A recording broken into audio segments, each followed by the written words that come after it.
So like and subscribe if you want to. We have our first real player-changing teams in free agency. It's Gallo going to the Hawks for $61 million over 3 years. I'm a little surprised that this did not become a sign-and-trade for OKC. I just figured there might have been some way for Presti to do that, but if it's a team with a whole bunch of cap space, they have no reason to do that and give the Thunder something, so there we go. The first thing I think about with Gallo is he going to be good for this entire contract? I mean, Gallo, regular season-wise, the past 2 years has been really, really good. And the Hawks are hoping that he can play until he's 35 years old in this contract. And Gallo has had some injuries throughout his career. He had an ACL injury about 6 years ago at this point. And since then, he's had a few seasons where he only plays about 50 or so games. He had 1 year where he played 20. And he's had 2 straight years of being healthy, so we can hope for that. And the other thing to think about now, too, is between drafting Okongwu and signing Gallo, what does this mean for John Collins? I mean, there's a chance that Okongwu can play next to Collins fine. There might even be a crazy world in which John Collins can play next to Okongwu and Capella, with the idea of Collins being the small forward, although that one might be pushing it a little too much. Plus, with Okongwu, it's like there's a hope that he can be a guy who can do stuff off the dribble. There's hope that he could develop a jump shot in time, but he's definitely closer to a center than anything else right now. So combine that with now Gallo being on the team, it'll just be interesting to see what Atlanta's roster looks like even a season from now, because there's a lot of guys in that front court, and we're just going to have to see. That's all I'm saying.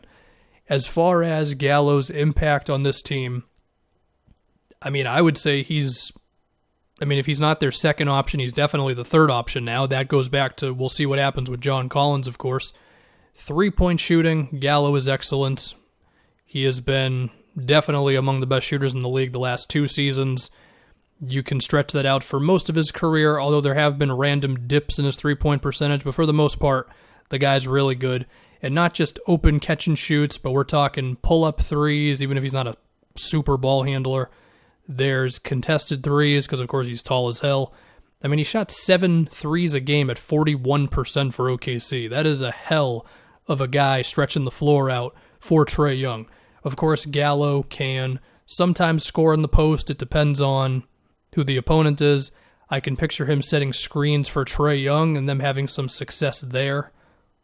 I guess we're now going to find out how good of a coach Lloyd Pierce really is.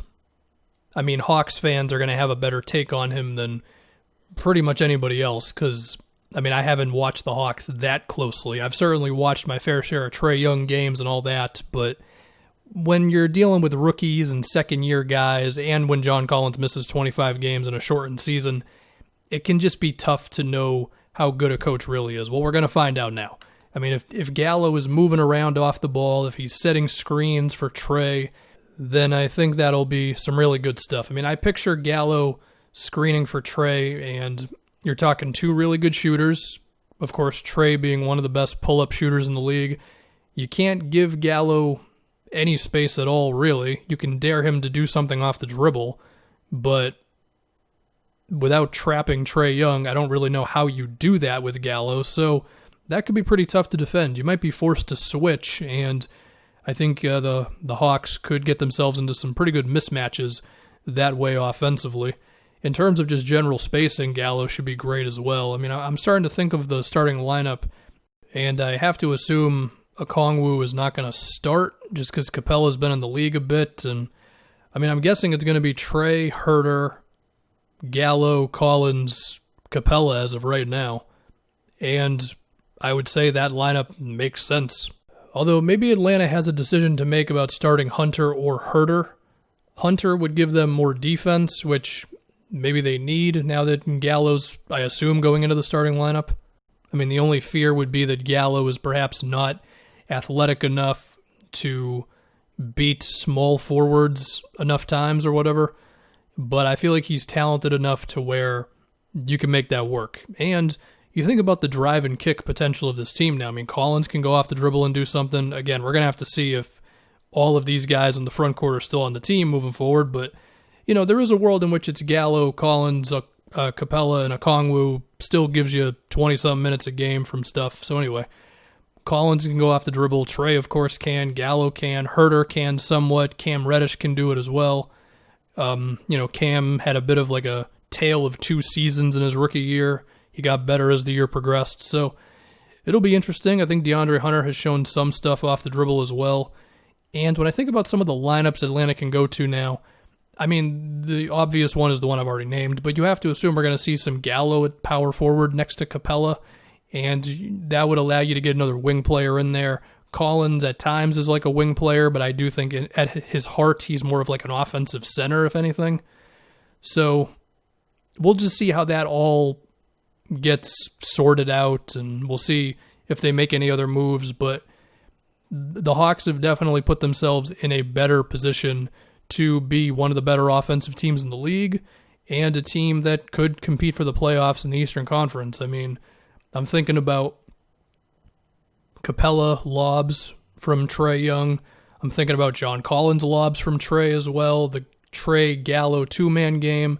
Herter spacing the floor out. And then, of course, just general Trae Young things where he's beating his guy off the dribble. He's getting into the paint. He's drawing contact. He's hitting floaters. He's having the 15 games a year or whatever where he makes like 9 threes or whatever it's going to be. And of course, you're thinking about just how awesome of a passer Trae Young is. Now he can get everybody involved in that way. I guess if there is any fear, it's the fact that the playmaking around Trae Young is still not that good on this team. That could be a bit of a fear, but they've definitely got more guys who defenses are going to have to care about now, so that's good. As far as defense is concerned, Gallo is certainly not one of the better defenders in the league, but I don't think he's one of the worst ones either. He's a big dude. I mean, he's 6'10", 230 pounds, and I feel like his efforts defensively has always been okay enough, which is perhaps not good enough next to Trae Young, but I have some optimism that it could go okay. I mean, I don't want to dive into the Okongwu stuff too much. I kind of want to wait for that to be its own video when free agency has eventually been talked about enough. But you'd imagine Atlanta is hoping for ways that Okongwu, Capella, and Collins can all play together in some variety, whichever one you want to pick. And I think defensively there's reason to think that can work because of how versatile of a defender Okongwu appears to be. My fear is more on offense with those guys, unless Okongwu is going to be very developed as a rookie. And maybe he will be, I don't know. I mean, again, there's been talk about how he could be a guy who can do stuff off the dribble. It's just, are we expecting him to do that enough in his rookie season to play next to Capella and Collins, who like to operate around the basket? We'll have to see. But as far as the Gallo acquisition is concerned, I think it's good. I think it's a good move. I think Atlanta has definitely cemented themselves as a potential playoff team in the East. Could be one of the better offensive teams in the league. And that'll do it. So once again, like and subscribe if you want to. And shout out to Cam Reddish.